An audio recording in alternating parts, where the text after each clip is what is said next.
Dando sequência, eu vou falar agora sobre uma reação que é a reação de evolução de gás, tá, pessoal? Essa reação é interessante porque ela é interessante porque ela possibilitará uma diferenciação, assim como na precipitação, ela é uma reação que ocorre com a formação de uma nova fase.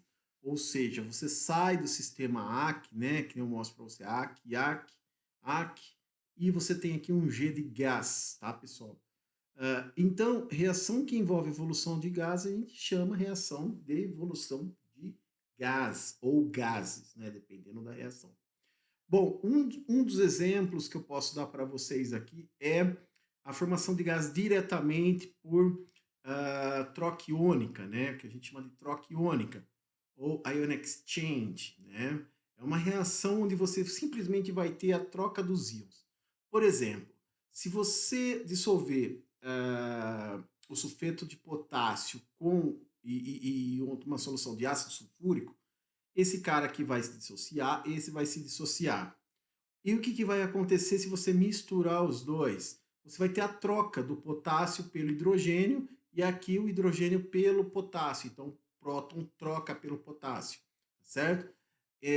Então você vai ter a formação aqui do sulfato de sódio, e o sulfato de sódio ele consegue se dissociar também em água, então ele fica na forma aquosa, né, e dissociada, tá certo? E você tem a formação do H2S, e o H2S ele é um gás, então você tem a evolução de gás. Então esse é um típico exemplo de uma reação de evolução de gás. Por um outro lado, você tem reações em que o produto primário, uma das etapas da reação, não é um gás, né? Ele acaba formando algum composto, tá certo? Que por consequência ele se decompõe e forma o gás, né? Mas também é uma reação de formação de gás por decomposição. Vamos dar uma olhada aqui, ó. Por exemplo, o bicarbonato de sódio, quando interage aqui, quando reage com o HCl, ambos estão dissociados, vai formar o cloreto de sódio aquoso e vai formar o H2CO3, né? Olha só, esse cara aqui, ele é instável, ou seja, ele se decompõe a temperatura ambiente e forma o CO2, tá? Você vai ter uma segunda reação aqui, então, da decomposição do H2CO3, formando água e CO2. Notem uma coisa interessante que o produto final sendo o CO2, isso significa então que você teve uma reação em duas etapas, tá certo?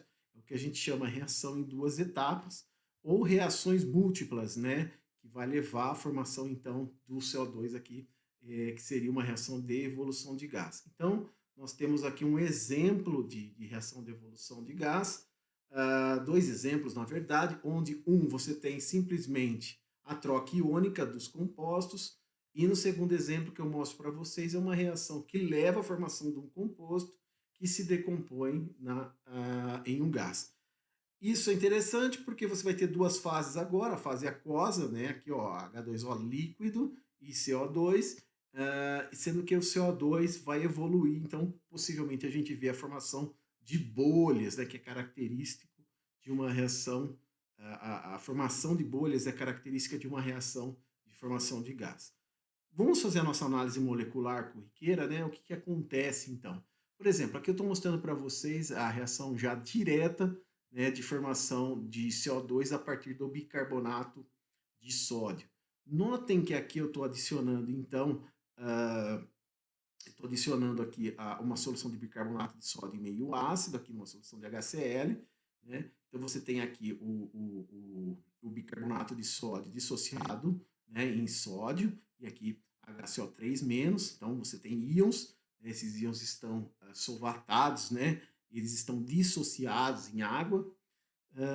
Nós temos aqui o HCl, notem que o HCl a gente representou ele na forma de Cl menos mais H mais, ou H3 ou mais, que é o hidrônio, né, que eu já falei para vocês dele. E quando você adiciona um ao outro, você tem a formação de bolhas, que é o CO2. Vamos dar uma olhadinha bem de perto. Então, aqui que eu falei para vocês, né, vocês têm os íons dissociados dos reagentes, adicionou um ao outro, você tem a formação do produto, e o produto é esse cara aqui, o CO2 e o Cl-. Então, isso é o típico de uma reação de formação de gás, né? E aí nós temos uma tabela aqui, né, de vários compostos, né, que levam à formação, à evolução de gases, né? Por exemplo, nós temos aqui desde dos sulfetos, né, aos carbonatos, sulfitos os compostos de amônio, né, do íon amônio aqui, né, que forma a formação de amônia. Então, esses caras aqui, eles evoluem em gás, tá? Por exemplo, aqui nós temos várias reações, vários exemplos de reações. Vamos pegar essa última aqui, do íon amônio. Então, você tem um NH4Cl, que é o cloreto de amônio, mais KOH, né, que é o hidróxido de potássio, gerando água líquida, NH3, que é gasoso, vai evoluir, mais o KCl, que é um sal que vai ficar dissociado. Notem que você sai de espécies aquosas, tá certo? Formam água e depois mais um sal solúvel e o gás que vai evoluir no frasco reacional, formando as bolhas. Então, aqui alguns exemplos de reações de evolução de gás. No próximo vídeo, vou falar de uma coisa muito interessante para vocês, como a gente pode monitorar a formação de gás, e mais que isso, como que a gente consegue gerar gases, né, utilizando, por exemplo, princípios eletroquímicos, e também usar indicadores, como eu mostrei para vocês, da fenolftaleína, usar indicadores para saber quais são os compostos que estão envolvidos nas reações de evolução de gás. Então a gente vai ver isso no próximo vídeo.